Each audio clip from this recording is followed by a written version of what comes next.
Nathan Cole didn't believe in blind dates. Not anymore. 3 years ago, his life had been different.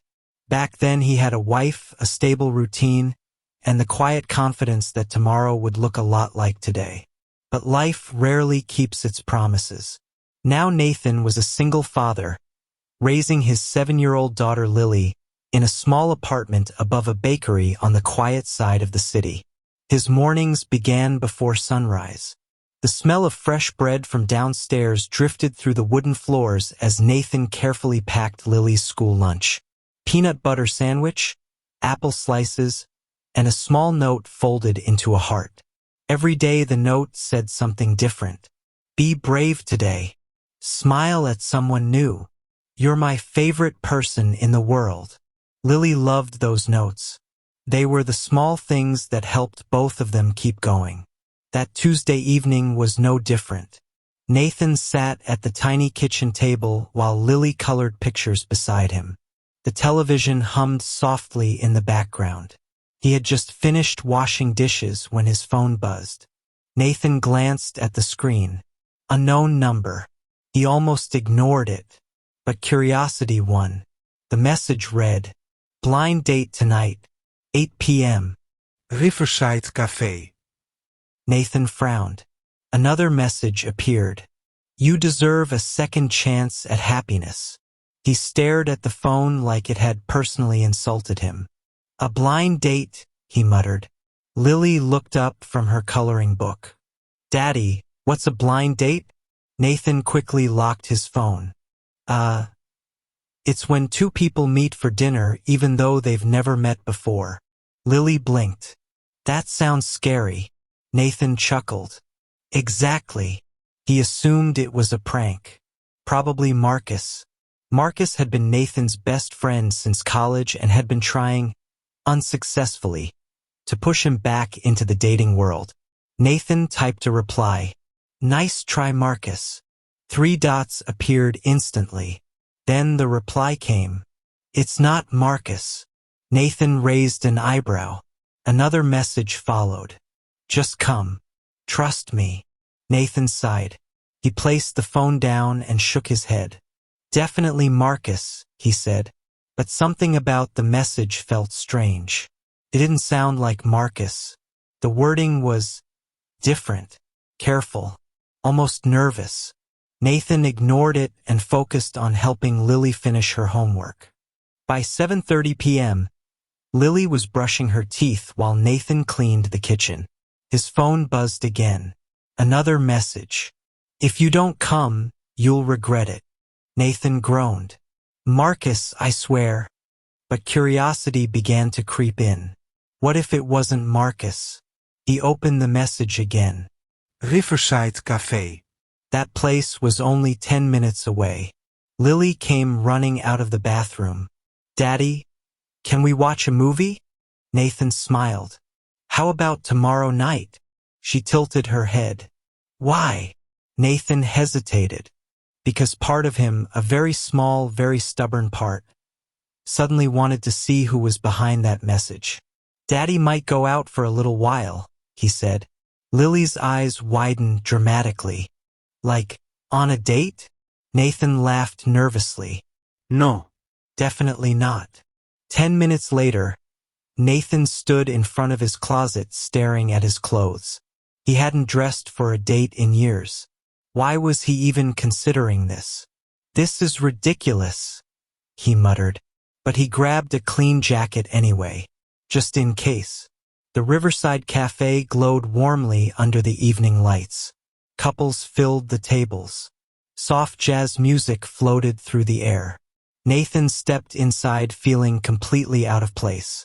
The hostess smiled politely. Do you have a reservation? Nathan scratched his neck awkwardly. Maybe? The hostess checked her tablet. Her eyes widened slightly. Yes. Someone reserved a table for you. Nathan blinked. For me? She nodded and gestured toward the corner table near the window. Nathan slowly turned. And that's when he saw her. The woman sitting at the table looked up. Their eyes met. Nathan froze, because the woman waiting for him was the last person on earth he ever expected to see. And suddenly the blind date didn't feel like a prank anymore. It felt like the beginning of something far more complicated. Nathan stood frozen near the entrance of Riverside Café. For a moment, the entire room seemed to fade into the background. The music, the conversations, the clinking cups and plates. Everything disappeared except the woman sitting at the corner table. She was looking directly at him, and she looked just as shocked as he felt. Nathan blinked several times, wondering if his mind was playing tricks on him. But it wasn't, because the woman waiting for him was Emily Carter, his former boss, and not just any boss. Emily Carter was the CEO of Carter Logistics, the massive shipping company where Nathan had worked 3 years ago. The same job he had lost after his wife passed away. The same company he had walked away from without saying goodbye. Nathan's heart began beating faster. This has to be some kind of mistake, he whispered to himself. The hostess beside him smiled politely. Your table is ready, sir. Nathan slowly walked toward the table, every step heavier than the last. Emily stood up as he approached. She looked different, not in a dramatic way. She was still elegant, confident, and composed, but something in her expression had softened. Her usual sharp corporate edge was gone. Nathan, she said quietly. Her voice carried a mixture of surprise and nervousness. Nathan pulled out the chair but didn't sit yet. You sent the messages? Emily nodded slowly. Yes. Nathan rubbed his forehead. You're telling me the mysterious blind date was my former CEO? Emily gave a small, awkward smile. When you say it like that, it does sound ridiculous. Nathan finally sat down, still trying to process the situation. I thought it was my friend Marcus messing with me. Emily exhaled softly. I almost hoped you wouldn't come. Nathan raised an eyebrow. Then why invite me? Emily hesitated. For the first time since Nathan had ever known her, she seemed unsure of herself. Back when he worked at Carter Logistics, Emily Carter had a reputation. She was known as the youngest CEO in the company's history. Brilliant, ruthless, unshakable. Employees used to joke that she could fire someone just by raising an eyebrow. But the woman sitting across from him tonight looked nothing like that version. She looked a human, nervous. Emily finally spoke. I've been trying to find you for months. Nathan blinked. What? You left the company without giving any contact information, she explained. Nathan leaned back in his chair. I didn't exactly leave on good terms. Emily's eyes softened. I know. For a moment, neither of them spoke. The waiter arrived, breaking the silence. Can I get you something to drink? Nathan glanced at Emily. She nodded. 2 coffees, please. The waiter left. Nathan folded his arms. Okay, he said. I'm officially confused. Why would a billionaire CEO track down an ex-employee for a blind date? Emily looked down at the table. Her fingers traced the rim of her coffee cup. Because, she said quietly, I owe you an apology. Nathan wasn't expecting that.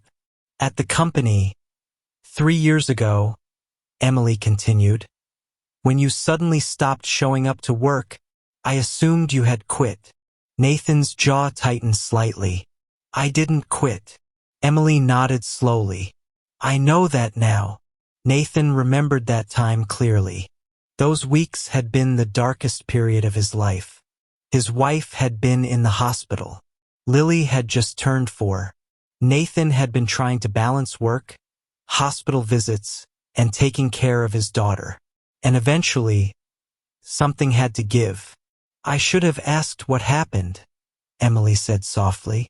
Instead, I let HR handle it. Nathan shrugged. That's how companies work. Emily shook her head. That's not how leaders should work. Nathan studied her face. She looked sincere. more sincere than he had ever seen her. The waiter returned with their coffees. For a moment they both focused on stirring sugar into their cups. Then Emily said something that made Nathan freeze. "I went to visit Lily." Nathan slowly lifted his head. "You what?" Emily raised her hands quickly. "Not recently. A few months after you left the company." Nathan stared at her, confused. "How did you even know where we lived?" Emily hesitated. "I checked your employee file." Nathan frowned. "And you just showed up at my apartment?" Emily nodded. "I wanted to apologize." Nathan laughed quietly. "You waited 3 years to do it." Emily's eyes met his. "Because when I arrived, you weren't home." Nathan's confusion deepened. "So?" Emily swallowed. "But Lily was." Nathan's chair scraped slightly against the floor as he leaned forward. "My daughter was alone?" Emily shook her head quickly. No. "She was downstairs with the bakery owner. She said you were working 2 jobs." Nathan felt a heavy knot form in his chest. Those months had been brutal. Working mornings at a warehouse, evenings delivering packages, anything to keep their small family afloat. Emily continued softly. "She showed me something." Nathan's voice was quiet. "What?" Emily reached into her purse. She pulled out a small folded piece of paper. It was old, slightly wrinkled. Nathan recognized it instantly. One of Lily's notes. Emily slid it across the table. Nathan unfolded it slowly. In childish handwriting it read, "Daddy works really hard, but he's still my hero." Nathan felt his throat tighten. "I kept that note," Emily said gently. Nathan looked up. "Why?" Emily's answer came quietly. "Because that was the moment I realized I had fired the wrong person." Nathan blinked. "I never fired you," she added. "But I should have protected you." Nathan stared at the note for a long moment. Then he looked back at her. "So you invited me here? To apologize?" Emily hesitated. "Not just that."